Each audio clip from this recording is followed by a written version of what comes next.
She advised a cleansing, but warned it might not work if Elizabeth's death was unresolved. Lucas nodded, his mind racing. He'd taught about historical mysteries, unsolved cases. Could he solve this one? On June 19, he returned to the Historical Society, digging deeper.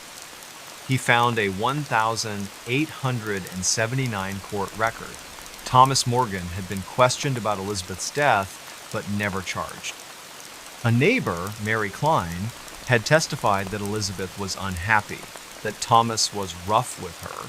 The case was dropped for lack of evidence.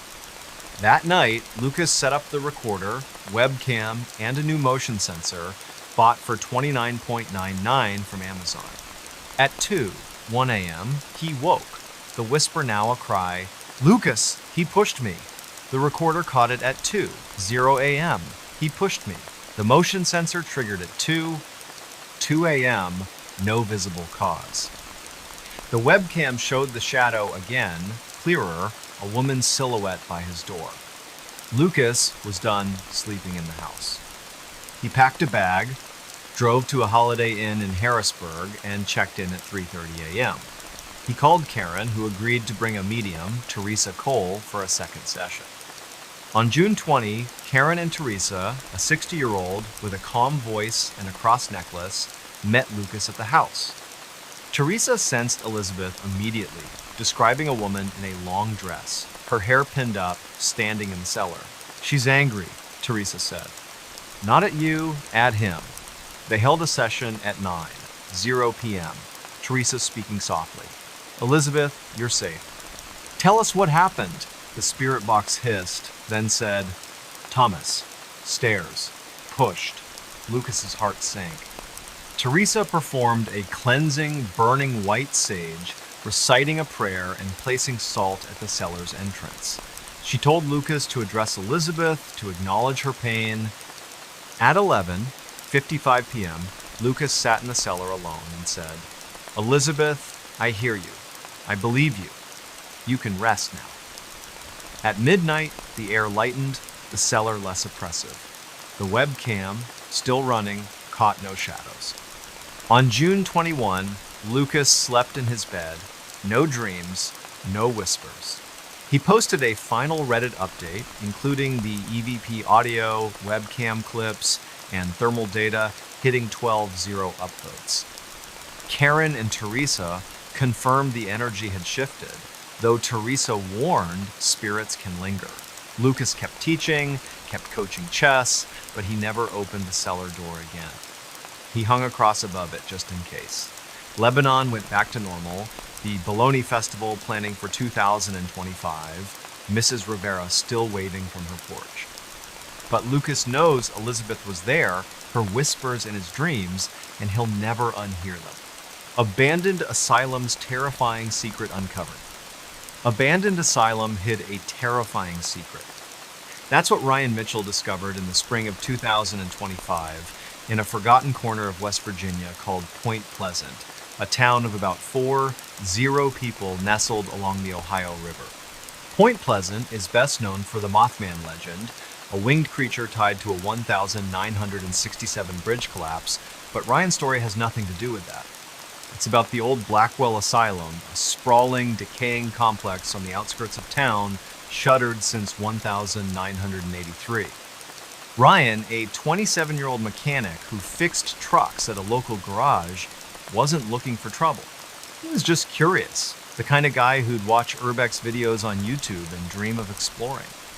But on March 22, 2025, his curiosity led him to a place no one should have gone, and he uncovered something that still keeps him awake at night. Point Pleasant is a quiet town, with a Dollar Tree, a diner called the Coffee Grinder, and a riverfront park where folks fish for catfish. The Blackwell Asylum, though, is a blight on the landscape, a mile from the nearest road, hidden by overgrown pines and rusted no trespassing signs. Built in 1890 as the Blackwell Lunatic Asylum, it housed thousands over the years patients, with mental illnesses, criminals, and anyone society deemed unfit. By the 1970s, reports of abuse experimental treatments, and mysterious deaths had piled up, and the state closed it after a 1,982 expose in the Charleston Gazette. Ryan knew the stories, whispered at the garage or over beers at Tudor's Biscuit World. Kids said the asylum was haunted, that screams echoed at night. Ryan didn't buy it. He figured the real horror was history, not ghosts, but he wanted to see it for himself. On March 22, Ryan and his buddy, Caleb Turner, a 25-year-old welder, planned a trip to Blackwell. They'd been talking about it for weeks, hyped by YouTube channels like Exploring with Josh. Ryan packed a backpack with a flashlight, a GoPro Hero 10 he'd bought used for $200, a water bottle, and a pocket knife. Caleb brought a crowbar, just in case, and his iPhone for photos. They drove Ryan's 2018 Ford F-150 to a dirt road near the asylum, parking at 3:00 p.m. under a gray sky. The air was chilly, about 45 degrees, with a breeze rustling the pines. They hopped a sagging chain-link fence, the GoPro strapped to Ryan's chest, recording. The asylum loomed ahead, a red brick monolith with broken windows, ivy choking the walls, and a collapsed chimney. It looked like a place time forgot, and Ryan felt a thrill, not fear. That was his first mistake.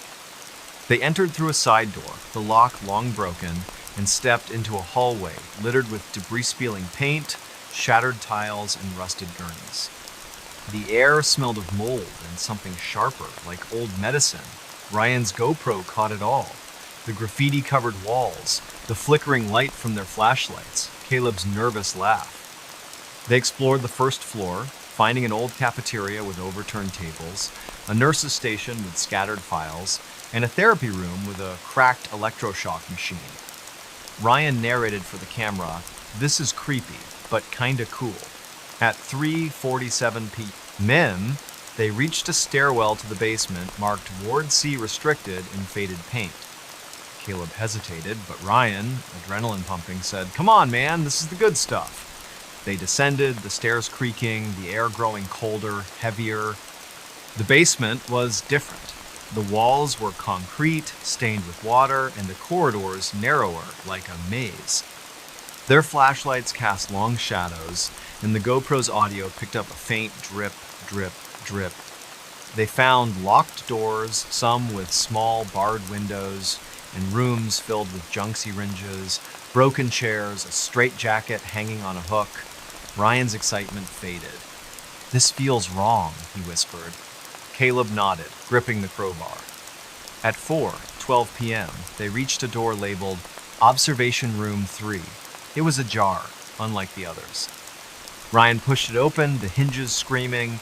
Inside was a small room, maybe 10 by 10 feet, with a rusted metal table bolted to the floor, restraints dangling from the sides.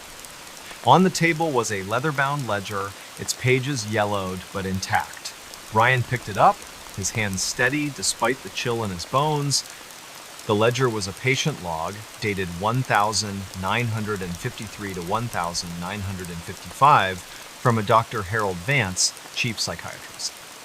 It listed names, diagnoses, and treatments. Most were routine sedatives, therapy, but the last entry, dated June 17, 1955, was different. It described patient 47, a woman named Margaret Lowe, age 32, admitted for hysteria. The note read, "Subject resistant to standard protocols. Initiated procedure 12. Results inconclusive. Subject terminated." Ryan's stomach twisted. Terminated? He flipped the page, finding a sketch. A woman strapped to a table, wires attached to her head, a machine labeled Project Echelon. Caleb, looking over his shoulder, said, "Dude, this is bad. We should go." But Ryan couldn't stop. He slipped the ledger into his backpack, the GoPro still rolling, time-stamped 4:19 p.m. That's when they heard it. A low moan, like someone in pain, coming from deeper in the basement. Ryan froze, his flashlight shaking. Caleb whispered, "That's not the wind." The GoPro's audio caught it, faint but clear, at 4:21 p.m. They backed out of the room, their footsteps loud in the silence. The moan came again, closer, followed by a scrape like metal on concrete. Ryan's mind raced, maybe a squatter, an animal? But the asylum had been empty for decades, patrolled occasionally by county deputies. They turned a corner, and their flashlights hit something. A figure, humanoid, at the end of the hall, maybe 50 feet away. It was tall, thin, its head tilted unnaturally. The GoPro caught a glimpse before Ryan swung the camera away, his breath ragged. Caleb grabbed his arm. "Run now!" They bolted, the moan turning into a wail behind them. They reached the stairs, scrambling up, the GoPro bouncing, recording chaos. At the first floor, they didn't stop, sprinting through the hallway, out the side door, and over the fence. They didn't look back until they were in the truck. Doors locked at 4:37 p.m. Ryan's hands shook as he stopped the GoPro. Caleb was pale, muttering, "What was that?" Ryan didn't answer. He drove straight to his apartment on Walnut Street, a one-bedroom above a laundromat. There, they watched the footage. The figure in the hall was blurry but real, its eyes reflective, like an animal's, but its body too human. The ledger was real, too, its ink smudged but legible. Ryan uploaded the footage to his laptop, time-stamped, and backed it up on a flash drive. He texted his sister Lauren, a nurse in Huntington, 60 miles away, with a clip. "This is insane," she replied. "Don't go back." But Ryan couldn't let it go. On March 23, he drove to the Point Pleasant Library, a small building with free Wi-Fi and a local history section. He searched for Blackwell Asylum records, finding a 1982 Gazette article, "Asylum Closed Amid Scandal." It mentioned Dr. Vance, accused of unethical experiments in the 1950s, including Project Echelon, a rumored CIA-funded study on mind control. No charges were filed. Vance died in 1960. Ryan found a 1955 obituary for Margaret Lowe, listed as deceased at Blackwell Asylum, cause unknown. Her photo showed a woman with dark hair, her eyes hauntingly familiar. Ryan's skin crawled. Was she the figure? He posted the ledger's last page to a Reddit forum, r Urban Exploration, under the username WVMech88. The post hit 0 upvotes in 18 hours, with users speculating about ghosts, government cover-ups, or worse. On March 24, Ryan and Caleb agreed to return, but not alone. They contacted Appalachian Paranormal, a group based in Charleston. The leader, Emma Dorsey, a 38-year-old former cop, arrived on March 25 with 2 investigators, Mark and Jenna, bringing EMF meters, a FLIR thermal camera, and a spirit box. They met at 0 p.m., the sky orange with dusk. Emma reviewed Ryan's footage, her face grim. "Something's active here," she said. They entered the asylum, the air colder now, 38 degrees. In the basement, Emma's EMF meter spiked to 5.3 milligauss near observation room 3, far above the normal 0.1. At 7:14 p.m., the spirit box crackled, spitting out, "Margaret, help!" Ryan's knees weakened. The FLIR showed a cold spot, 12 degrees below the room, shaped like a person by the table. Emma led a session asking, "Margaret Lowe, are you here?" The spirit box replied, "Trapped, Vance." At 7:32 p.m., the moan returned, loud, from the hall. Jenna's flashlight caught Movementa shadow, tall, darting past a doorway. The GoPro, now on Mark's chest, recorded it, time-stamped 7:33 p.m. Emma stayed calm, but her voice was tight. "We're not alone." They moved to leave, but the basement door, which they'd propped open, was shut. Caleb pried it with the crowbar, his hands shaking. The wail came again, closer, as they reached the stairs. At the first floor, they ran, exiting at 7:49 p.m., the asylum silent behind them. Back at Ryan's apartment, Emma analyzed the data. The EMF spikes, thermal anomaly, and spirit box responses suggested a residual entity, likely Margaret, tied to her death. Project Echelon was real, Emma said, citing declassified CIA files from the 1970s. They tested on patients like her. She didn't just die. She was broken. Emma advised Ryan to stay away and offered to contact a medium. Ryan nodded, but he felt guilty. Margaret's story wasn't just a ghost tale. It was a crime, buried by time. On March 26, he drove to the Mason County Courthouse, 10 miles away, and filed a public records request for Blackwell's patient files. A clerk promised to search, but warned most records were destroyed in a 1,984 fire. That night, Ryan slept at Caleb's place, a trailer on Route 2. At 2:17 a.m., he woke, heart pounding, hearing a whisper, "Find me." No recorder caught it, but Ryan knew it was her. He posted a final Reddit update on March 27 with the GoPro clips, Spirit Box audio, and a scan of the ledger. It hit 15 zero upvotes, with users urging him to contact the press. On March 28, Emma returned with a medium, Clara Hayes, a 55-year-old with a soft southern drawl. At the asylum, Clara sensed Margaret in the basement, angry but not evil. She performed a cleansing, burning sage, praying and placing a quartz crystal on the table. "Margaret, you're free," Clara said. At 8:00 p.m., the air shifted lighter. The FLIR showed no cold spots. Ryan's GoPro caught nothing unusual. Ryan hasn't returned to Blackwell. He still works at the garage, still grabs coffee at the coffee grinder, but he keeps the ledger locked in a safe. The courthouse found no records, but a local reporter, tipped off by Reddit, is digging into Project Echelon. Point Pleasant talks about Ryan's footage now, a new legend to rival Mothman. Sometimes Ryan dreams of the asylum, the table, the moan. He wonders if Margaret found peace or if something else lingers waiting. "I explored a haunted tunnel. I explored a tunnel, found horror." That's what happened to Ethan Caldwell in the winter of 2025 in a rural stretch of Tennessee called Copperhill, a town of barely 300 souls tucked in the Blue Ridge Mountains near the Georgia border. Copperhill's a place where the past clings tight, with old copper mines scarring the hills and stories of ghosts whispered at the local gas station. Ethan, a 24-year-old part-time bartender at the Copper Kettle, wasn't chasing ghosts. He was bored, stuck in a dead-end job, scrolling YouTube for adventure. But on February 8, 2025, he stumbled into the kind of story that changes you deep in an abandoned mine tunnel called Old Number 7. What he found there wasn't just creepy, it was evil. Copperhill's small, the kind of town where you know every face at the post office, and the biggest event is the annual Polk County Fair.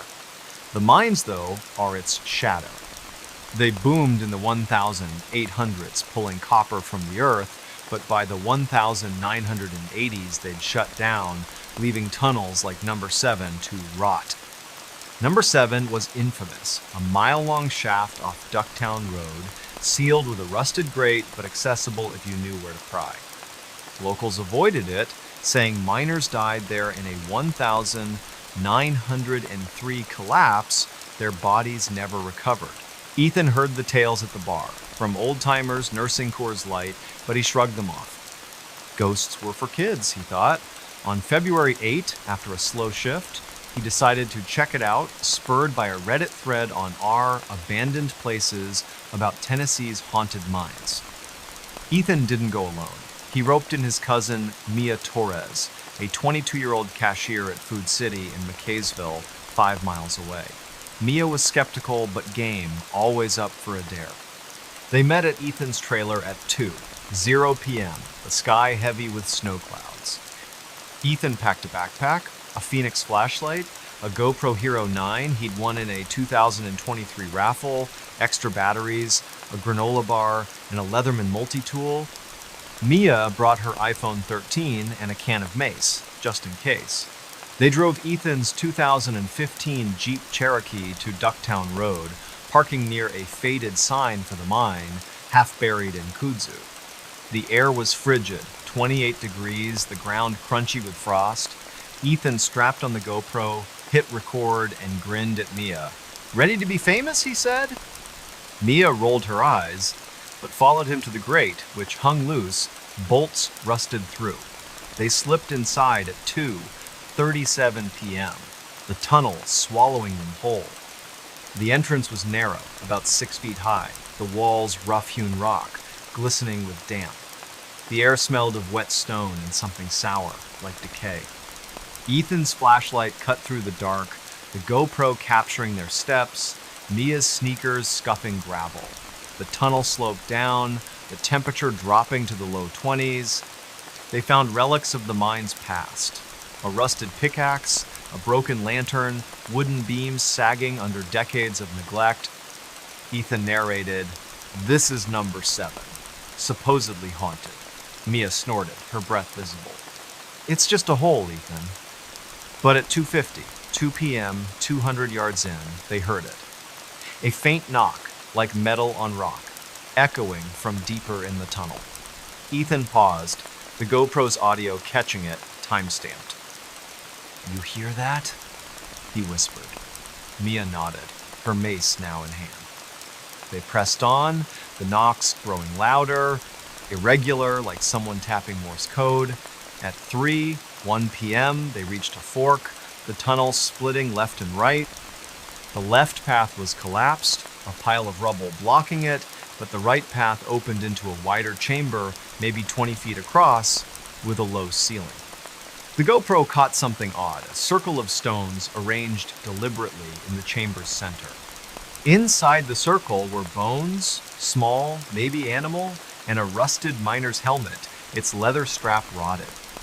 Ethan knelt, his flashlight on the helmet, and saw scratches inside, forming letters JH1903. His gut tightened. "This is messed up," he said. Mia, filming on her iPhone, agreed. "Let's go back." But the knocks came again, closer, from the tunnel's right path beyond the chamber. Ethan, curiosity outweighing fear, said, 5 more minutes. That was his mistake. They followed the right path, the tunnel narrowing, the ceiling brushing Ethan's hair. At 3:14 p.m., the GoPro's light flickered, though the batteries were fresh. The knocks stopped, replaced by a low hum like a distant machine. Ethan's flashlight caught something ahead, a wooden door, half rotted, set into the rock. It wasn't on any mine map he'd seen online. The door had no lock, just a crude handle and carving symbols, maybe runes, etched deep. Ethan pushed it, the wood groaning, and it opened to a small room, maybe 8 by 8 feet. Inside was a stone slab, like an altar, stained dark, with chains bolted to the corners. On the slab lay a single object, a miner's pickaxe, its handle cracked, the blade crusted with something brown. The GoPro recorded it, time-stamped 3:18 p.m. Mia whispered, "This isn't right, Ethan. Let's go now."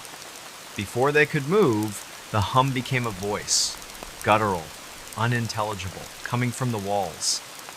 Ethan swung his flashlight, the beam catching Movemento shadow, tall, hunched, darting across the room's far wall. The GoPro caught it, a blurry shape at 3:19 p.m. Mia screamed, dropping her phone, the screen cracking. Ethan grabbed her arm and they ran, the voice growing louder, words forming, "Stay, mine." The door slammed shut behind them, though no one touched it. Ethan yanked it open, the hinges splintering, and they sprinted back through the chamber, past the stone circle, the knocks now a deafening clang, like hammers on steel. The tunnel seemed longer, the air thicker, their flashlights dimming. At 3:27 p.m., they reached the entrance, scrambling through the grate, collapsing in the snow.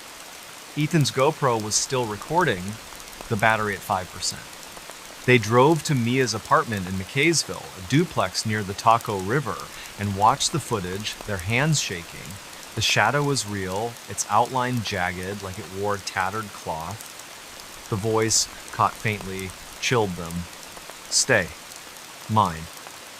Ethan texted his boss, Tommy, at the Copper Kettle, attaching a clip. "What the hell is this?" Tommy replied, "Don't go back, kid." Mia refused to touch her phone, its cracked screen a reminder. Ethan uploaded the footage to a hard drive and posted a still of the altar to R Paranormal under the username TN Bartender24. The post got 7 upvotes in 12 hours, with users begging for the video. Some mentioned a local legend: Number 7 wasn't just a mine. It was a ritual site tied to a 1,903 cult of miners who offered workers to something in the earth. On February 9, Ethan visited the Polk County Historical Society in Benton, 10 miles away, a one-room museum with mining exhibits. The curator, Mrs. Evelyn Price, 68, paled when Ethan showed her the helmet's photo. "That's Jonah Hale," she said. "Foreman in 1903, vanished after the collapse. Some said he led a group, not a union, something darker." She pulled a 1903 ledger from the mine's owners, listing 12 missing workers, including Hale, after an incident in Shaft 7. A newspaper clipping from the Chattanooga Times dated July 14, 1903, hinted at unnatural practices but lacked details. Ethan's throat tightened. Was Hale the shadow, or something worse? That night, Ethan stayed at Mia's, sleeping on her couch. At 2:43 a.m., he woke to knocking, slow, deliberate, from the apartment's front door. He checked, heart pounding, no one there.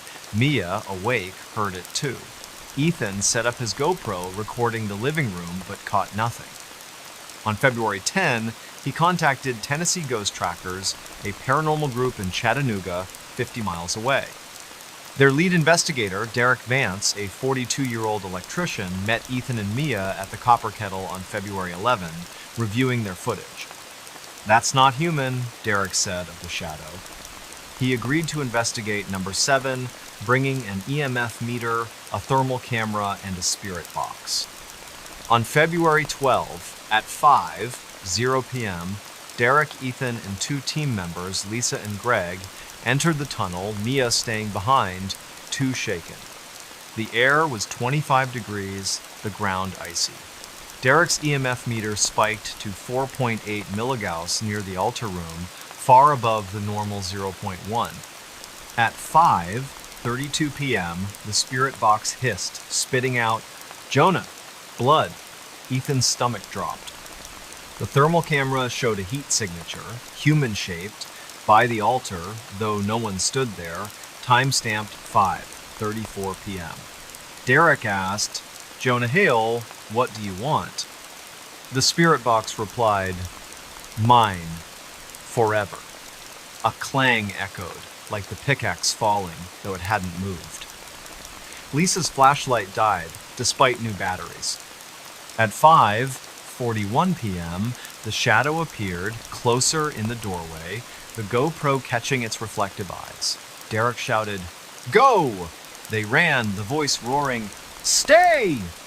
They reached the entrance at 5:49 p.m., breathless, the tunnel silent. At Derek's office, a converted garage, they analyzed the data. The EMF spikes, thermal anomaly, and spirit box responses pointed to a malevolent entity, possibly Hale, bound to the tunnel by whatever happened in 1903. "This isn't a ghost," Derek said. "It's something darker, tied to that altar."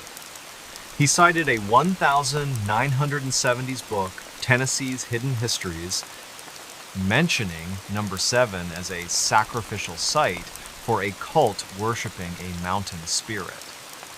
Derek urged Ethan to stay away and offered to bring a medium. Ethan agreed, guilt gnawing at him. He'd disturbed something, and it followed him. On February 13, Ethan and Mia moved to a motel in Blue Ridge, Georgia, 15 miles away, splitting the $80 a night cost. At 2:47 a.m., the knocking returned, now on the motel window. Ethan recorded it on his phone, catching 3 distinct taps, time-stamped. He posted a final Reddit update on February 14 with the GoPro clips, Spirit Box audio, and the helmet photo hitting 10,000 upvotes. On February 15, Derek returned to number 7 with a medium, Sister Mary Ellison, a 60-year-old former nun. She sensed a presence, not human, in the altar room.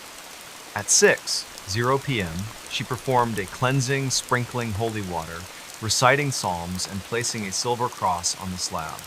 "Leave this place," she commanded. The air warmed, the thermal camera clear. Ethan's GoPro set up outside caught no knocks. Ethan and Mia went back to Copperhill, but Ethan quit the bar, taking a job at a hardware store in Blue Ridge. He keeps the GoPro footage locked in a safe, the helmet photo deleted from his phone. Copperhill's quiet again, the fair planning for summer. But number 7's grate is now welded shut, a county order after Ethan's Reddit post. Sometimes Ethan hears a tap at night, faint, like a distant pickaxe. He prays it's just the wind, but he knows better. Demon lurked in my basement. Demon lurked in my basement shadows. That's the nightmare Olivia Grant faced in the early spring of 2025 in a quiet suburb of Grand Rapids, Michigan, called Kentwood, home to about 54,000 people. Kentwood's the kind of place where kids bike to Dairy Queen, neighbors mow each other's lawns, and the biggest drama is a delayed road repair on 44th Street. Olivia, a 32-year-old single mom and paralegal at a downtown law firm, lived in a 1,970s split level on Meadow Lane Drive, bought in 2022 for $245,000. It was her and her 8-year-old son Noah in a house with shag carpet, a wood-paneled den, and a basement she rarely used. But in March 2025, something in that basement turned her life upside down, something she swears wasn't human. Grand Rapids is a mid-sized city, but Kentwood feels smaller, with strip malls, a Meijer superstore, and a community center hosting Friday fish fries. Olivia loved the normalcy, dropping Noah at school, grabbing coffee at Bigby, and waving to her neighbor, Mr. Doug Larson, a retired electrician who'd tinker in his garage. Her house was cozy, if dated, with a backyard swing set and a basement full of junk Christmas decorations, Noah's old tricycle, and a washer-dryer that rattled like a freight train. She'd avoided the basement since moving in, creeped out by its low ceiling and flickering fluorescent light. Noah wasn't allowed down there, a rule he followed without complaint. But on March 3, 2025, everything changed. That evening, Olivia was cooking spaghetti, Noah doing homework at the kitchen table. It was 6:15 p.m., the sky dark, a light rain tapping the windows. Noah looked up, frowning. "Mom, what's that smell?" Olivia sniffed, catching a whiff of something foul, like sulfur or rotten eggs, coming from the basement door, a flimsy plywood slab off the kitchen. She figured it was a plumbing issue, maybe a backed-up drain. She grabbed a flashlight, her iPhone 12, and opened the door, the smell hitting her like a wall. The stairs creaked as she descended, her flashlight beam sweeping the concrete floor, littered with dust and cobwebs. The washer-dryer was silent, the light off. At the bottom, she gagged, the odor choking. Her phone's flashlight caught something odd, a dark smear, like oil, on the wall near the furnace, forming a rough shape, maybe 3 feet tall, human-like but distorted. She snapped a photo, time-stamped 6:22 p.m., and backed up, her skin prickling. That's when she heard it. A low growl, not animal, not mechanical, coming from the corner where the smear was. She ran upstairs, slamming the door, her heart pounding. Olivia didn't tell Noah, not wanting to scare him. She locked the basement door, a cheap knob lock, and texted her friend Jenna, a realtor in Grand Rapids. "Weird smell in basement, creepy vibe. Plumber?" Jenna replied. "Could be mold. Call someone tomorrow." Olivia tried to sleep, but the growl echoed in her mind.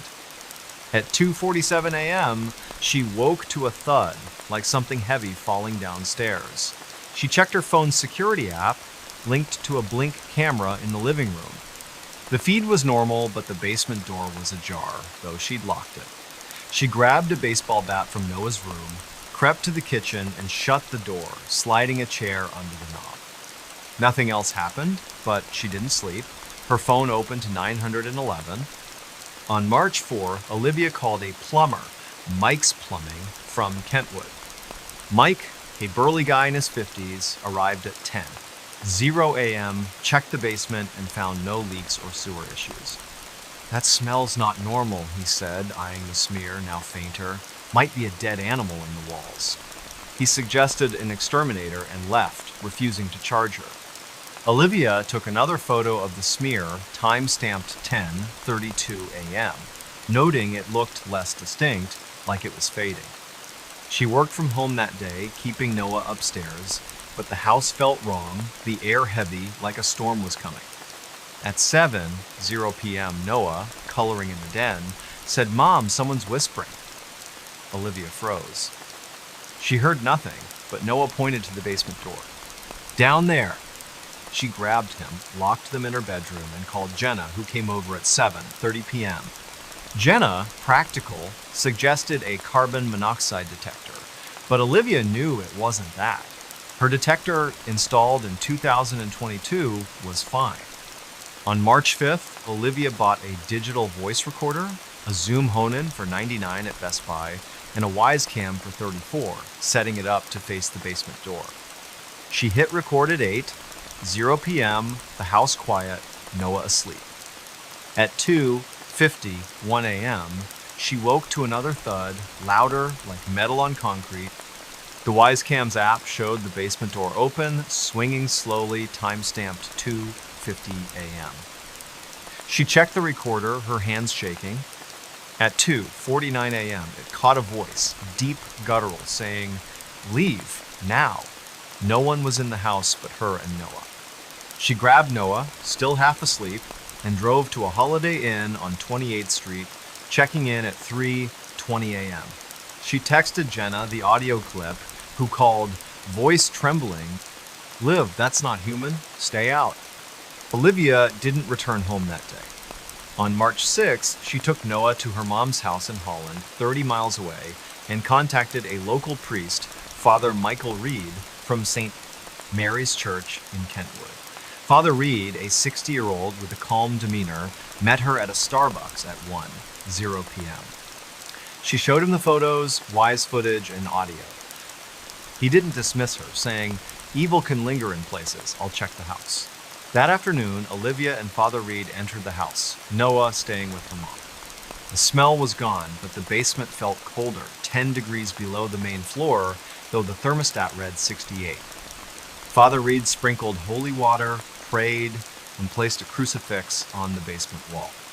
At 2:15 p.m., the Wisecam, still running, caught a shadow, tall and jagged, crossing the basement stairs, time-stamped. Father Reed's face tightened. "This is beyond me," he said. He referred her to a paranormal investigator, Karen Holt, based in Lansing, 70 miles away. On March 7, Olivia met Karen, a 45-year-old former journalist, at the house. Karen brought an EMF meter, a thermal camera, and a spirit box. She walked the basement, her meter spiking to 6.2 milligauss near the smear, now barely visible, far above the normal 0.1. At 3:00 p.m., the spirit box crackled, spitting out, "Mine, stay." Olivia's knees buckled. The thermal camera showed a cold spot, 15 degrees below the room, shaped like a figure near the furnace, time-stamped 3. 4 p.m., Karen asked, "Who are you? Why here?" The spirit box replied, "Bound. Anger." Karen's voice was steady but firm. "This isn't a ghost. It's darker, maybe demonic, tied to this house." She suggested a full cleansing but needed more data. That night, Olivia stayed at the Holiday Inn, setting up the Wisecam remotely to monitor the basement. At 2:53 a.m., the feed showed the crucifix falling from the wall, landing 6 feet away, time-stamped. The recorder, left running, caught a laugh, low and mocking, at 2. 8:50. 2 a.m. Olivia sent the footage to Karen, who called at 8:0 a.m. on March 8. "This is serious," Karen said. "We need a specialist." She contacted a demonologist, Brother Thomas Kane, a 55-year-old Benedictine monk from the monastery in Kalamazoo. On March 9, Brother Thomas arrived, carrying a leather case with relics, holy water, and a Latin prayer book. Olivia, Karen, and Father Reed joined him at the house at 6:0 p.m., Noah still at her mom's. Brother Thomas walked the basement, his face grim. "Something was invited here," he said, noting the smear's location near the furnace, a possible focal point. He asked Olivia about the house's history. She'd never researched it, so Karen pulled records from the Kent County Clerk's office, finding the house was built in 1972 on land once owned by a man named Victor Klein, who died in 1968. A 1967 Grand Rapids Press article mentioned Klein as a recluse suspected of occult practices, though never proven. Neighbors reported strange lights in the field where Olivia's house now stood. Brother Thomas nodded. "That's enough." Something was summoned, and it stayed. At 7:0 p.m., Brother Thomas began the cleansing, chanting in Latin, sprinkling holy water, and placing blessed salt around the basement.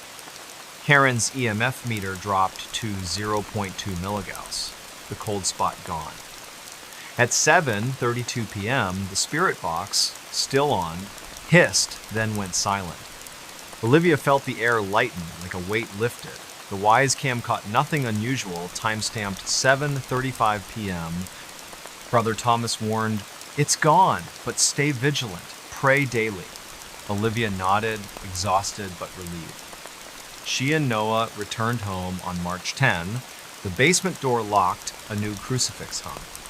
Olivia posted her story to R Paranormal on March 11 under the username Mom25 with the Wise clips, audio, and smear photos hitting 9.0 upvotes in 24 hours. Karen and Brother Thomas confirmed the entity was likely banished, but Olivia sold the house in April 2025, moving to an apartment in Wyoming, Michigan, 10 miles away. She keeps the recorder off, the basement a memory she buries. Kentwood's back to normal, Dairy Queen buzzing, Mr. Larson tinkering. But Olivia checks her locks every night, and Noah sleeps with a nightlight just in case. Lost hiker found something evil. Lost hiker stumbled into pure evil. That's the chilling ordeal Mason Reed faced in the late fall of 2024. Deep in the wilderness of Montana's Bitterroot National Forest, a rugged expanse of 1.6 million acres near the Idaho border. The Bitterroot's a place of towering pines, jagged peaks, and trails that wind through valleys where cell service is a myth.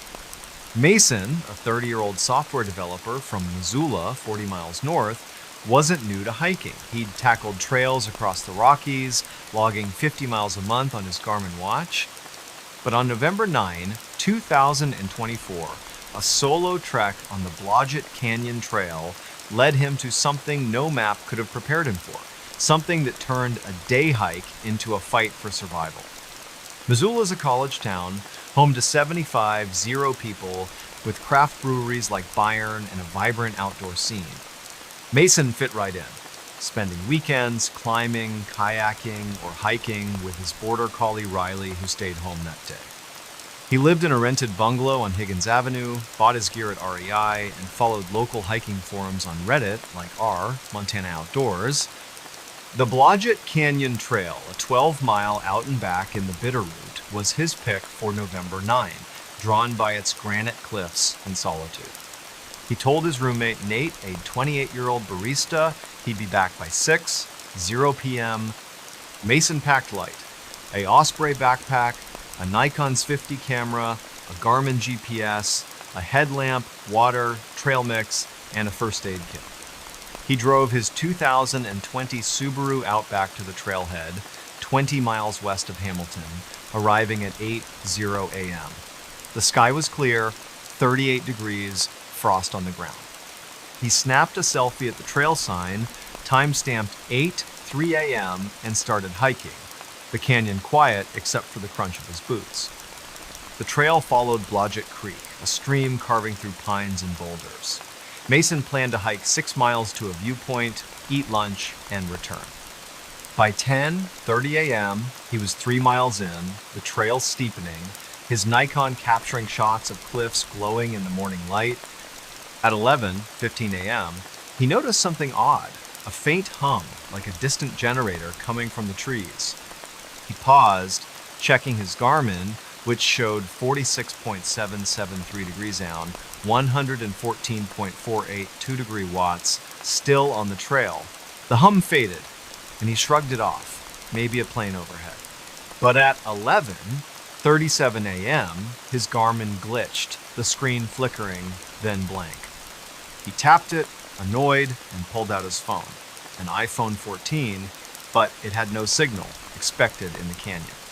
He kept going, unaware he'd missed a fork in the trail, veering onto an unmarked path, overgrown with ferns. By noon, Mason realized he was off course. The trail was gone, replaced by dense brush and rocks. He backtracked, but the hum returned, louder, vibrating in his chest.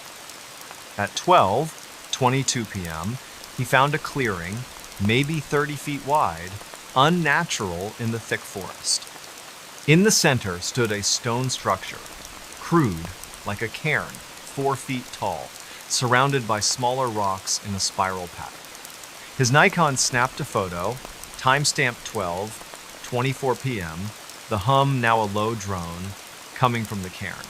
Mason's gut screamed to leave, but curiosity pulled him closer. The rocks were etched with symbols, lines, circles, something like an eye. He touched the cairn, cold despite the sun, and the drone stopped. Silence, heavy, unnatural. Then, a snap, like a branch breaking from the trees behind him. He spun, Nikon raised, and saw it. A figure, tall, maybe 7 feet, cloaked in shadow, standing 50 yards away, motionless. The photo, later checked, showed only trees. Time-stamped 12:27 p.m. Mason bolted, crashing through brush, his backpack snagging on thorns. The figure didn't follow, but the hum resumed, pulsing like it was inside his skull. He ran blindly, tripping over roots, his headlamp falling out, lost. At 1:05 p.m., he stopped, gasping, at a dry creek bed, his Garmin dead. Phone at 10%. The forest felt wrong. Too dark for midday, the air thick like before a storm. He heard whispers, not words, just murmurs from all directions. He recorded a video on his iPhone, voice shaky, "I'm lost, something's here," time-stamped 8 p.m. The whispers grew, and his flashlight, clipped to his pack, flickered, though its batteries were new. He moved, following the creek bed, hoping it led to the main trail. At 1:32 p.m., he found a rusted trapper's cabin, half collapsed, its door hanging by one hinge. Inside, he saw scratches on the walls, deep like claws, in a journal, pages brittle, dated 1923. The last entry read, "It watches. Don't look." Mason shoved the journal in his pack, his Nikon capturing the cabin, time-stamped 1:35 p.m. The whispers became a voice, low, growling, "See me." Mason's flashlight died. He stumbled out, the figure now closer, 20 yards away, its form shifting, like smoke, eyes glinting red in the Nikon's flash, caught faintly at 1:40 p.m. He ran again, the voice louder, "Stay. See." The forest seemed to twist, trees leaning inward, the path looping back to the cairn. Impossible. At 2:15 p.m., Mason, exhausted, hid behind a boulder, recording another iPhone video. "It's following me. I can't get out," time-stamped. His phone died. The hum was deafening now, his head throbbing. He saw the figure again, closer, its shape clear gaunt, limbs too long, no face, just those eyes. He screamed, running, tripping, until he hit the main trail. Somehow, at 3:0 p.m., the hum fading, the figure gone. He staggered to the trailhead, collapsing in his Subaru at 4:47 p.m., the Nikon's battery dead, but the journal still in his pack. Mason drove to a gas station in Hamilton, the Bitterroot Quick Stop, and called Nate at 5:03 p.m., voice hoarse, "I'm alive." Something was out there. Nate met him at the gas station, pale when he saw Mason's scratched face and torn jacket. They watched the Nikon photos and iPhone videos, the figure's eyes barely visible, the Karen symbol stark. Mason texted his sister Ellie, a teacher in Bozeman, 200 miles away, with a photo of the journal. "What is this?" She replied, "Get help." Mason posted the clearings photo to R Paranormal under the username MTHiker24, hitting 6-0 upvotes in 12 hours. Users speculated about skinwalkers, wendigos, or something older tied to native Salish legends of shadow beings in the Bitterroot. On November 10, Mason visited the Missoula Public Library, a modern building with a Montana history section. He showed the journal to a librarian, Dr. Susan Klein, a 62-year-old historian. She recognized the symbols as similar to Salish warnings meant to mark forbidden places. The journal belonged to a trapper, Amos Reed, no relation to Mason, who vanished in 1923. A 1923 Missoulian article reported Amos's cabin found empty, walls scratched, his rifle unfired. Dr. Klein warned Mason, "Some places are left alone for a reason." He dug deeper, finding a 1978 Forest Service report of missing hikers near Blodgett Canyon with strange markings, noted but unexplained. Mason's stomach churned. Was the cairn a marker, a trap? That night, at his bungalow, Mason couldn't sleep. At 2:33 a.m., he heard the hum faint outside his window. He grabbed his Nikon, but the battery, charged that day, was dead. He set up his iPhone to record, catching a whisper, "See me," timestamped 2:35 a.m. He called Nate, who crashed on his couch, both too scared to sleep. On November 11, Mason contacted Big Sky Paranormal, a Missoula-based group. Their leader, Travis Cole, a 39-year-old ex-Marine, met Mason at Bayern Brewery, reviewing the footage. "That's not a ghost," Travis said. "It's something else." He agreed to investigate the trail, bringing an EMF meter, a thermal camera, and a spirit box. On November 12, at 7:00 a.m., Travis, Mason, and two investigators, Rachel and Ben, hiked to the clearing. Riley left at home. The cairn was still there, the symbols sharper in daylight. Travis's EMF meter spiked to 5.7 milligauss, far above the normal 0.1, time-stamped 8:22 a.m. The thermal camera showed a cold spot, 10 degrees below the forest, hovering over the cairn, time-stamped 8:25 a.m. At 8:30 a.m., the spirit box crackled, spitting out, "Leave. Eyes." Mason's throat tightened. Rachel's flashlight flickered, and Ben saw movement branches bending, no wind. The hum returned, low, and Travis's camera caught a shadow, fleeting, at 8:37 a.m.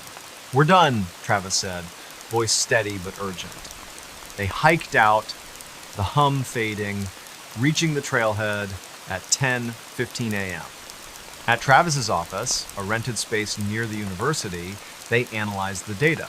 The EMF spikes, thermal anomaly, and spirit box suggested a non-human entity possibly tied to the land.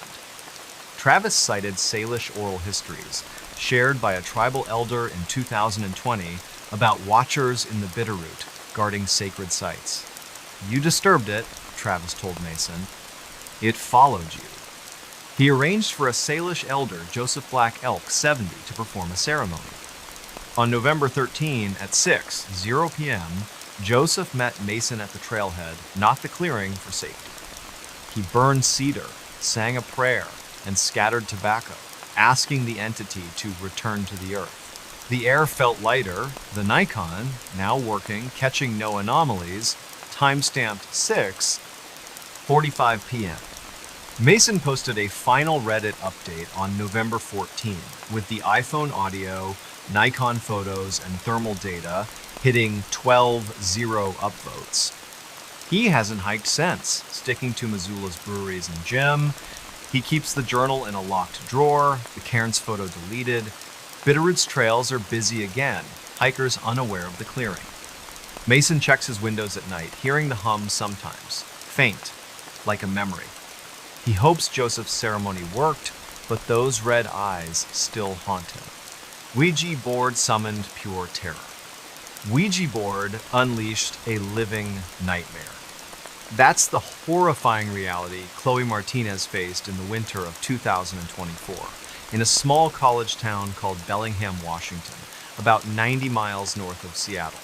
Bellingham's a quirky place, home to Western Washington University with 16 zero students, craft coffee shops like Makeworth, and a waterfront that smells of salt and pine. Chloe, a 21-year-old junior majoring in environmental science, lived in an off-campus rental on Indian Street, a creaky craftsman house shared with 3 roommates. She wasn't into the occult, more likely to be found at a climate rally than a seance. But on December 14, 2024, a seemingly harmless game with a Ouija board, bought on a whim, opened a door to something she can't explain, something that still haunts her. Bellingham's got a laid-back vibe, with farmers markets, microbreweries like Aslan, and trails in Whatcom Falls Park where students jog. Chloe's house, rented for $2.00 a month, was typical for the area built in 1925, with a sloped porch, stained glass windows, and a basement they used for storage. Her roommates were Mia, a 22-year-old art major, Liam, a 21-year-old computer science student, and Ava, a 20-year-old psychology major. They were tight, hosting game nights, splitting Costco runs, and joking about the house's quirks, like doors that wouldn't stay shut. Chloe, practical and skeptical, rolled her eyes at Mia's tarot cards and Liam's ghost hunting apps. But when Ava brought home a Ouija board from a thrift store, the Rusty Anchor, for $5, Chloe agreed to try it, mostly for laughs. It was a cold Saturday night, 34 degrees, rain drumming the roof, and they were bored, finals done, campus quiet. At 8:00 p.m., they gathered in the living room, the board on a coffee table, surrounded by empty pizza boxes and a flickering lavender candle. Chloe set up her iPhone 13 to record, propped on a bookshelf, time-stamped 8:02 p.m., thinking it'd be funny for TikTok. Mia lit incense, sandalwood, and dimmed the lights. The board was old, wood-worn, letters faded, the planchette a chipped triangle. They placed their fingers on it, giggling, and Ava asked, "Is anyone here?" The planchette twitched, sliding to yes. Chloe assumed Mia was pushing it, but Mia's eyes were wide. Liam asked, "What's your name?" The planchette spelled E-L-I-S-E. Chloe laughed. "Nice try, guys." But the air felt heavier, the candle flickering, though no windows were open. At 8:07 p.m., the iPhone video caught a shadow, brief, crossing the wall behind them, unnoticed at the time. Ava, spooked, asked, "Elise, are you friendly?" The planchette jerked to no. Chloe's stomach tightened, but she pressed on. "What do you want?" The board spelled stay, then you, fast, the planchette shaking. Liam pulled his hands back. "I'm out." Mia snapped, "Don't break the circle." The candle went out, smoke curling. At 8:11 p.m., the iPhone still recording. A knock came from the basement door, 3 slow thuds echoing in the quiet house. Chloe froze, her pulse racing. They hadn't touched the basement all night. Its lock rusted, key lost. She grabbed her phone, stopped the video, and flicked on the lights. The planchette was upside down, though no one had moved it. They shoved the board under the couch, agreeing to never touch it again. But that was just the start. That night, Chloe couldn't sleep. At 2:13 a.m., she woke to whispers, not words, just murmurs, from her closet. She checked, finding only clothes, but her iPhone, charging on her nightstand, had recorded audio, timestamped to 12 a.m., capturing a voice, faint, saying, "See you." She texted the group chat. "Anyone awake? This is creepy." Mia replied, "Heard something too." Footsteps. They met in the kitchen, bleary-eyed, and played the audio, their faces pale. Liam suggested burning the board, but Ava, who'd read horror forums, said that could make it worse. At 3:00 a.m., they heard another knock, louder, from the basement. Chloe grabbed a flashlight and a kitchen knife, Liam behind her with a baseball bat. The basement door was ajar, the lock dangling, broken. They didn't go down, slamming it shut, piling chairs against it. On December 15, Chloe skipped her morning class, too shaken. She drove to the Rusty Anchor, a cluttered shop near the bay, and asked the clerk, a 60-year-old named Barb, about the board. Barb frowned. "That came from an estate sale. Old lady on Maple Street died last month." She gave Chloe the address, 1427 Maple, and a name, Elise Thornton, 87, no family. Chloe visited the Bellingham Public Library, a brick building with free Wi-Fi, and searched obituaries. A November 2024 Bellingham Herald notice confirmed Elise's death. Passed peacefully at home, no cause listed. A 1985 article mentioned Elise as a recluse, rumored to dabble in spiritualism after her husband's death in a 1979 mill accident. Chloe's skin crawled. Was Elise tied to the board? That afternoon, Chloe bought a digital voice recorder, a Tascam DR5X for $89 at Guitar Center, and set it up in the living room. At 7:00 p.m., the roommates gathered, the board still under the couch, untouched. The recorder caught knocks, soft, at 7:14 p.m. from the basement, though no one was down there. Mia, trembling, suggested a medium, but Liam wanted to call campus security. Chloe, desperate, posted the iPhone video to R Paranormal under the username WA-Student21, hitting 50 upvotes in 10 hours. A user, PNW Ghost, suggested a local paranormal group, Cascadia Spirits. Chloe emailed them, attaching the audio, and got a reply from their leader, Ethan Wells, a 35-year-old former paramedic. On December 16, Ethan arrived at 6:00 p.m. with an EMF meter, a thermal camera, and a spirit box. The house felt colder, 60 degrees despite the heater.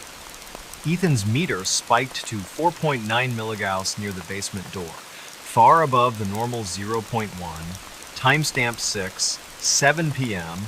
He set up the spirit box, asking, "Elise, are you here?" It hissed, then said, "Not Elise, other." Chloe's heart sank. The thermal camera showed a cold spot 12 degrees below the room, near the couch, timestamp 6:12 p.m. At 6:15 p.m., the recorder caught a laugh, sharp, mocking, not human. Ethan's face tightened. "This isn't a ghost," he said. "It's something you invited through the board." He urged them to leave for the night and arranged for a spiritualist, Nora Black, to assist. The roommates crashed at Mia's boyfriend's apartment, a studio near campus. At 2:19 a.m., Chloe's recorder, left running, caught a voice, clear, saying, "Come back, timestamp." She sent it to Ethan, who called, "Stay away until we fix this." On December 17, Chloe researched the house, visiting the Whatcom County Assessor's Office. Records showed 1427 Maple, Elise's old address, was their rental before redistricting changed street names in the 1990s. A 1979 police report noted disturbances at the house, with Elise claiming voices after her husband's death. Chloe's blood ran cold. The board had been in the house all along. On December 18, Ethan and Nora, a 50-year-old with a calm presence, met the roommates at the house at 5:00 p.m. Nora sensed a malevolent presence. Not Elise, but something older, drawn by the board's use. She searched the basement, finding a hidden panel behind a shelf, revealing a box of paper letters from Elise dated 1980, describing a dark thing she'd contacted, begging it to leave. Nora's spirit box at 5:27 p.m. said, "Bound. Hate." The EMF meter spiked to 6.3 milligauss, the air heavy like smoke. Nora began a cleansing, burning sage, chanting and placing salt around the board, which she sealed in a steel box with a cross. At 5:45 p.m., the recorder caught a scream, fading, then silence. The thermal camera showed no cold spots. The house lighter time-stamped 5:47 p.m. Chloe and her roommates returned on December 19, the board gone, taken by Nora for safekeeping. They posted a final Reddit update with the iPhone video, recorder audio, and thermal data hitting 10-0 upvotes. Chloe moved out in January 2025 to a dorm, her roommates scattering to new leases. She avoids thrift stores now, sticks to coffee shops and classes. Bellingham's back to its rainy rhythm, students biking to Makeworth, unaware of the house on Indian Street. Chloe keeps her recorder off, but sometimes, at night, she hears a faint knock and wonders if it's really gone. Something watched me from the woods. That's the terrifying truth Nathan Brooks uncovered in the early fall of 2024 in a remote corner of Maine called Millinocket, a town of about 0 people nestled near Baxter State Park. Millinocket's a place of dense forests, logging roads, and lakes where moose outnumber tourists. Nathan, a 29-year-old park ranger at Katahdin Woods and Waters National Monument, spent his days patrolling trails and checking campsites. He was no stranger to the wilderness, trained to handle bears, storms, or lost hikers. But on September 28, 2024, during a routine patrol, he encountered something in the woods that wasn't animal, wasn't human, and wasn't leaving him alone. Millinocket's a tight-knit town, with a diner called Ruthie's, a general store stocking ammo and bait, and a history tied to the Great Northern Paper Company, now gone. Nathan lived in a cabin on Golden Road, a dirt track off Route 11, rented for $600 a month.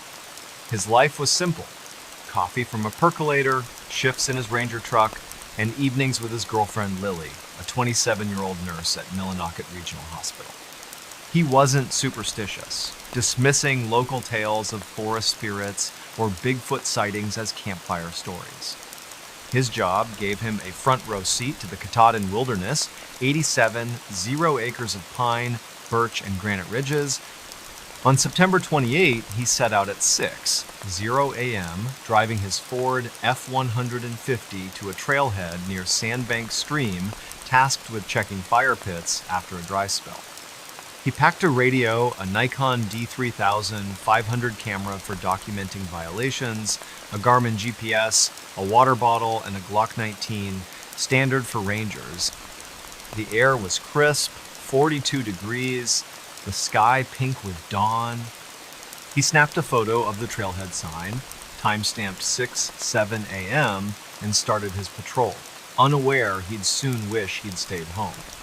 The Sandbank Trail was a 5-mile loop, popular with day hikers, but quiet that morning. Nathan hiked a mile in, his boots crunching on pine needles, the forest alive with birdsong. At 7:15 a.m., he reached a campsite, its fire pit cold, no issues. His Nikon captured the site, time-stamped.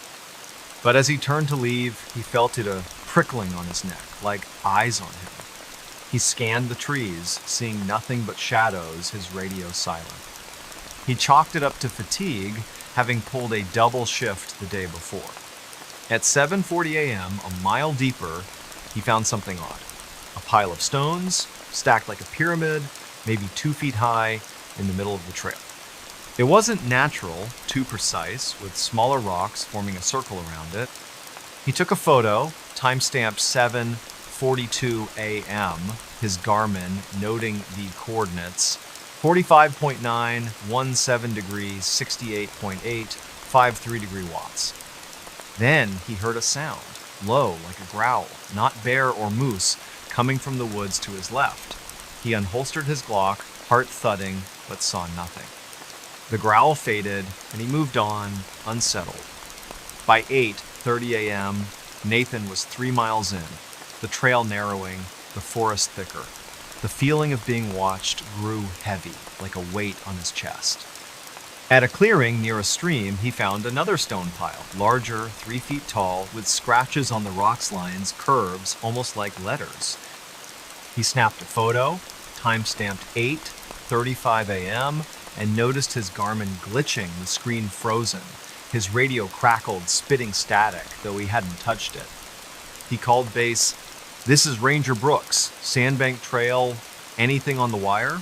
No response, just static, time-stamped 8:37 a.m. on his log. Then, a branch snapped, loud, 30 yards away.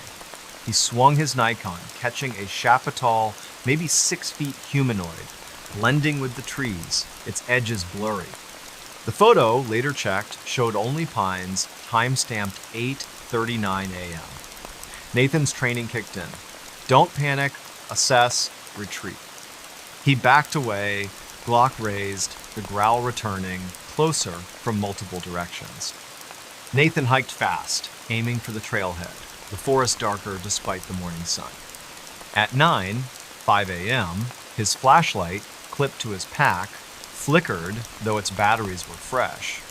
He heard whispers, not words, just hisses, weaving through the trees. He recorded a voice memo on his phone, an iPhone 11. "Something's out here, not animal," time-stamped 9:07 a.m. The stone piles appeared again, 3 more, smaller, along the trail as if guiding him deeper. At 9:20 a.m., he reached a fork he didn't recognize. The trail marker's gone. His Garmin was dead, phone at 15%, no signal. The whispers grew, forming a voice, raspy. "Look back." He didn't, running now, his Nikon bouncing, catching blurry shots of trees, time-stamped 9:22 a.m. The shape appeared again, closer, 20 yards behind, its eyes reflective, like coins in the gloom. He fired his Glock, 2 shots into the ground, hoping to scare it.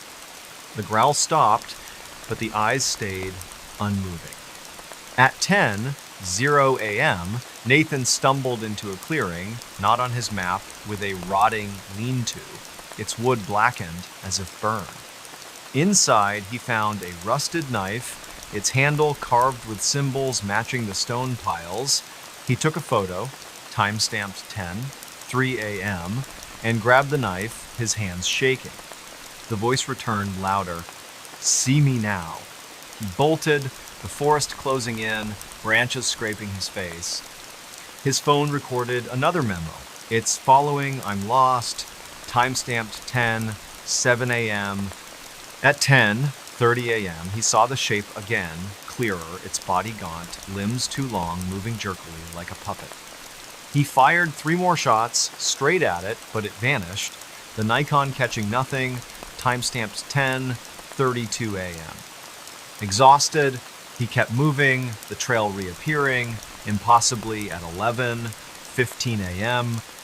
He reached his truck at 11:45 a.m., locking the doors, his Nikon out of battery, the knife still in his pack. Nathan drove to Ruthie's diner, hands trembling, and called Lily at 12:05 p.m. "I saw something. Meet me." She arrived, seeing his scratched face and torn uniform. They reviewed the Nikon photos, the stone pile stark, the lean-to eerie, but no shape. The iPhone memos were clear, his voice panicked, the whispers faint but audible. Nathan texted his supervisor, Ranger Ellen Cole, with a photo of the knife, time-stamped 12:15 p.m. "Check Sandbank. Something's wrong," he wrote. Ellen replied, "Stay put. We'll patrol." Nathan posted the stone pile photo to R Cryptids under the username ME Ranger 29, hitting 7-0 upvotes in 14 hours. Users mentioned Penobscot legends of forest watchers, entities tied to sacred lands, angered by intruders. On September 29, Nathan visited the Millinocket Historical Society, a small museum on Central Street. The curator, Mr. Harold Pike, 72, examined the knife, recognizing the symbols as Penobscot used to mark boundaries. He pulled a 1,931 journal from a logger, Samuel Frost, describing a thing in the woods near Sandbank Stream with eyes like fire. A 1,975 Bangor Daily News article reported missing hikers in the area, with odd rock formations noted by rangers. Nathan's gut twisted. Was this thing ancient, guarding the forest? He gave the knife to Harold, wanting it gone. That night, at his cabin, he heard scratches outside, slow, deliberate, at 2:27 a.m. He set up his iPhone to record, catching a growl, low, time-stamped 2:29 a.m. He called Lily, who stayed over, both sleepless. On September 30, Nathan contacted Maine Paranormal Society, based in Bangor, 60 miles away. Their leader, Diane Morse, a 44-year-old biologist, met him at Ruthie's, reviewing the photos and audio. "This isn't a bear or a hoax," she said. She agreed to investigate, bringing an EMF meter, a thermal camera, and a spirit box. On October 1 at 6:00 a.m., Diane, Nathan, and two investigators, Paul and Tara, hiked to the clearing, the stone piles still there, untouched. Diane's EMF meter spiked to 5.2 milligauss, time-stamped 7:03 a.m., far above the normal 0.1. The thermal camera showed a heat signature, faint, moving between trees, time-stamped 7:06 a.m.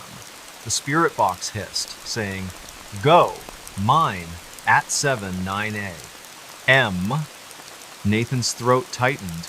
Tara's flashlight died, and Paul saw the shape fleeting 40 yards away. Diane's camera caught it, blurry, time-stamped 7:12 a.m. "We're leaving," Diane said, voice firm. They reached the trailhead at 8:30 a.m., the forest silent. At Diane's office, a rented space in Bangor, they analyzed the data. The EMF spikes, thermal anomaly, and spirit box suggested a territorial entity, possibly tied to Penobscot lore. Diane cited a 1990s study by a tribal elder, Mary Sakabason, on land spirits in the Katahdin region, angered by disrespect. "You crossed a boundary," Diane told Nathan. She arranged for a Penobscot elder, Thomas Paul, 68, to perform a ceremony. On October 2, at 5:00 p.m., Thomas met Nathan at the trailhead, burning sweetgrass, offering tobacco, and praying in Penobscot, asking the entity to rest. The air warmed, Nathan's iPhone catching no sounds, time-stamped 5:45 p.m. Nathan posted a final Reddit update on October 3 with the iPhone audio, Nikon photos, and thermal data hitting 11,000 upvotes. He took a desk job at the ranger station, avoiding Sandbank. He keeps the photos on a hard drive, the scratch is quieter now. Millinocket's gearing up for winter, Ruthie's serving chili, but Nathan hikes with a group now, his Glock always loaded, those eyes still in his nightmares. My reflection wasn't me. That's the bone-chilling reality Hannah Sullivan faced in the spring of 2025 in a small city called Concord, New Hampshire, home to about 44,000 people, just 70 miles north of Boston. Concord's a quaint place with a historic downtown, a state house with a golden dome, and cafes like the Works Bakery, where locals grab bagels. Hannah, a 26-year-old graphic designer working remotely for a Manchester ad agency, lived in a one-bedroom apartment on North Main Street, rented for $1,400 a month. She was practical, not prone to flights of fancy, her life filled with deadlines, yoga classes, and Netflix binges. But on March 10, 2025, something in her bathroom mirror turned her world upside down, showing her a reflection that wasn't her sin, it didn't want to leave. Concord's the kind of town where you can still find farmers markets on Capitol Street, a craft brewery called Litherman's, and trails along the Merrimack River. Hannah's apartment, in a renovated 1900s building, had charm-high ceilings, hardwood floors, and a clawfoot tublet. It also had quirks, like a bathroom mirror that always fogged up, no matter how hot the shower. She lived alone, no pets, her social life revolving around her friend group: Emma, a 25-year-old barista; Tyler, a 27-year-old high school teacher; and Rachel, a 26-year-old nurse. They'd meet at True Brew Barista for trivia nights or hike in White Mountain National Forest. Hannah wasn't into ghost stories, rolling her eyes at Tyler's tales of haunted New England inns. But that Monday night, March 10, everything changed. Hannah got home at 7:00 p.m. after a yoga class at a studio on Warren Street. She was tired, her muscles sore, and headed for a shower.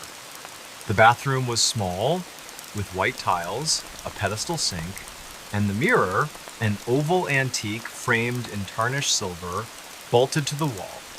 She turned on the hot water, steam rising, and undressed. Her iPhone 13 on the sink, playing a podcast about design trends. At 7:15 p.m., she stepped out, wrapped in a towel, and wiped the mirror clear. Her reflection looked normal at first: brown hair, hazel eyes, a freckle on her cheek. But as she reached for her phone, the reflection didn't move. It stood still, staring, its eyes darker, almost black, its mouth twitching into a smirk. Hannah froze, her hand midair, the podcast still playing, timestamp 7:17 p.m. She blinked, and the reflection blinked, but late, like it was mimicking her. She backed away, heart racing, and the reflection stayed, smirking, until she flicked off the light and ran out. Hannah didn't sleep well that night. She locked her bathroom door, a flimsy latch, and texted Emma at 7:25 p.m. Weird mirror thing, freaked out. Emma replied, "Too many horror movies, lol. Call me tomorrow." Hannah tried to laugh it off, blaming exhaustion or the steam playing tricks. But at 2:41 a.m., she woke to a sound scratching like nails on glass from the bathroom. She grabbed her phone, recorded a voice memo, "Something's in there," timestamp 2:42 a.m., and stayed in bed, the scratching stopping after 5 minutes. The memo, later checked, caught a faint whisper, "Look," not her voice. She didn't check the bathroom, keeping the door locked, and worked from her couch the next day, March 11, avoiding the mirror entirely. That afternoon, Hannah called Tyler, who came over at 4:00 p.m. She showed him the memo, his face paling. "That's not normal," he said, but suggested a logical fix: cover the mirror. They hung a towel over it, securing it with duct tape, and tested the bathroom. No sounds, no fog. Tyler stayed for dinner, takeout from Chen's Garden, and left at 8:00 p.m. Hannah felt better, but at 11:15 p.m., the towel was on the floor, the mirror clear, though she hadn't touched it. She snapped a photo with her iPhone, timestamped 11:17 p.m., and saw it. Her reflection, but with those black eyes, head tilted, smiling wider than her face could. She screamed, slammed the door, and called Rachel, who arrived at 11:30 p.m., calming her down. Rachel, practical, said, "Maybe it's the lighting. Let's check tomorrow."